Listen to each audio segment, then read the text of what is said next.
pemimpin. Iya. Nah kalau misalkan baru saja kita saksikan sebuah VT tersebut, Coach gimana nih? Pro nggak atau kontra dengan seorang tipikal dengan pemimpin seperti ini? Ya, tadi kalau kita lihat itu kan tentang strategi ya, bahwa seorang itu, suatu organisasi itu bisa berhasil. Kalau misalnya apa? Tadi kita lihat di belakang itu bahwa kita harus take care of them, itu satu ya. Terus yang kedua welfare-nya. Nah, habis itu di-boost. Saya kira itu salah satu yang benar. Bukan salah satu yang benar. Maksudnya strategi yang benar. Strategi yang benar bahwa kalau misalnya memang welfare itu diatur dengan baik di dalam suatu perusahaan, kemudian juga kita juga men-take care of, menguangkan orang, kalau orang Jawa bilang gitu ya, gitu, menguangkan orang bahwa kita tentunya dalam pekerjaan itu kita berikan job desk yang jelas. Nah, tentunya dengan strategi itu perusahaan itu akan maju. Oke, kita menguangkan dulu ya, Coach ya. Ada Menguangkan. penelpon. Silakan. Oke, selamat malam, sahabat motivator. Halo. Halo, selamat malam. Suaranya nggak jelas. Selamat malam.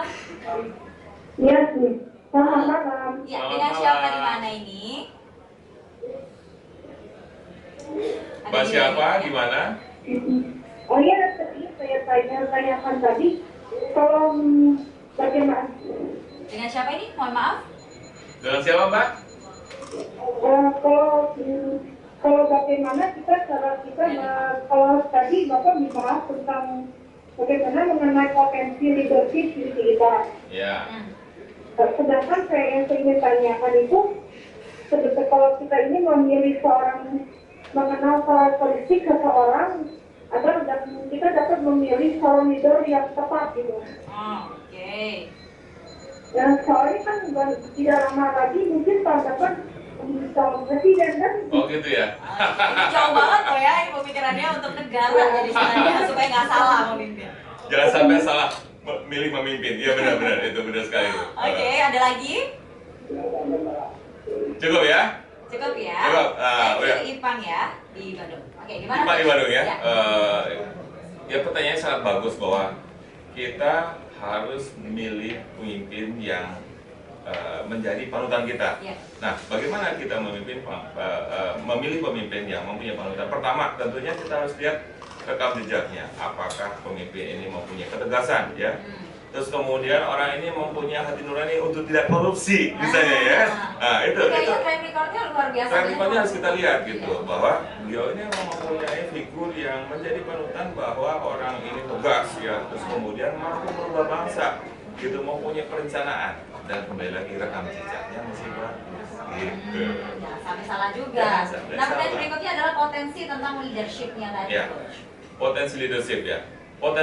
Potensi leadership itu sebenarnya semua orang mempunyai lah, ya, mempunyai bekal atau bakat kepemimpinan. Cuma masalahnya tadi seperti yang kita bahas di dalam teori Johari Widodo itu mungkin ada sisi gelap yang dia nggak lihat, bahwa dia itu mempunyai bekal sebagai pemimpin.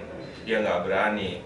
Dia nggak berani mencoba, dia nggak berani menerima tantangan, tidak mau belajar dari kesalahan. Nah, kalau misalnya orang-orang itu berada di dalam sisi itu, dia tidak akan menjadi pemimpin, gitu. Nah, yang kayak gini nggak usah dipilih, gitu. Tapi kalau dia berani mengambil resiko, berani menerima tantangan, terus kemudian juga mempunyai perencanaan yang jelas, gitu ya, planning yang jelas, mampu memimpin pasukannya atau mampu memimpin masyarakat atau mampu memimpin organisasinya. Nah, ini yang perlu dipilih. Percaya diri, berani, ulet. Itu juga pasti. Bekerja lebih keras daripada orang lain. Lebih keras daripada orang lain juga. Kemudian butuh nggak sih seorang pemimpin itu memiliki role model?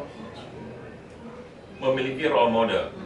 Maksudnya dia harus jadi contoh ya. Iya. Nah, contoh ya. Atau juga memiliki misalkan orang yang sepertinya bisa menjadi dia itu kayak cerminan gitu loh, Coach. Iya. Betul juga nggak sih?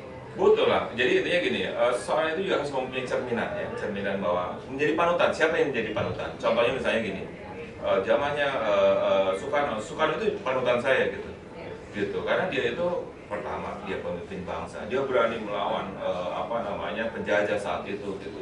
Terus kemudian dia bisa dia melahirkan undang-undang dasar gitu kan dengan Bung Hatta saat itu. Itu ada salah satu contoh bahwa dia adalah pemimpin yang patut kita banggakan dan patut kita teladani gitu.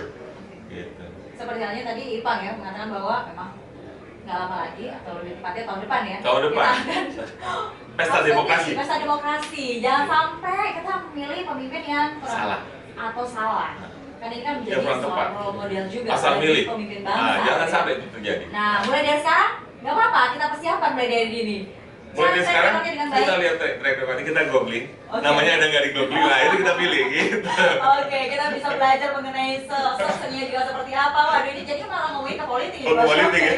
Baik, sahabat motivator, menarik sekali pembahasan kita pada malam hari ini. Namun kita harus rehat dulu sebentar, tetap bersama kami. Kami akan segera kembali setelah yang satu ini.